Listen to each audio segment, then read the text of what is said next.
Welcome to our channel. If you're having trouble with Teladoc not working or experiencing video call errors during your virtual appointment, follow these step-by-step instructions to resolve the issue. Step 1. Check that you have a strong and stable internet connection.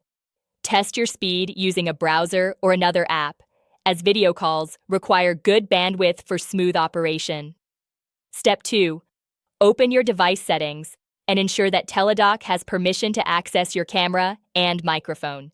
These permissions are essential for video consultations. Step 3. Close the Teladoc app completely and clear it from your recent apps. If using a web browser, close all Teladoc tabs and clear your browser cache. Step 4. Restart your device completely to refresh the system and clear any background processes that might be interfering with Teladoc. Step 5.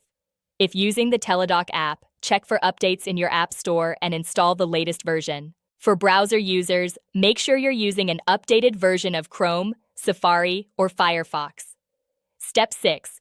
Try switching your connection from Wi-Fi to cellular data, or vice versa, to see if the network type is causing the problem. Step 7.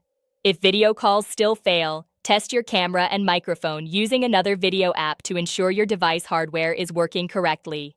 If the issue persists, contact Teladoc support for technical assistance or try accessing your appointment through their website instead of the app. Don't forget to like this video and subscribe to our channel.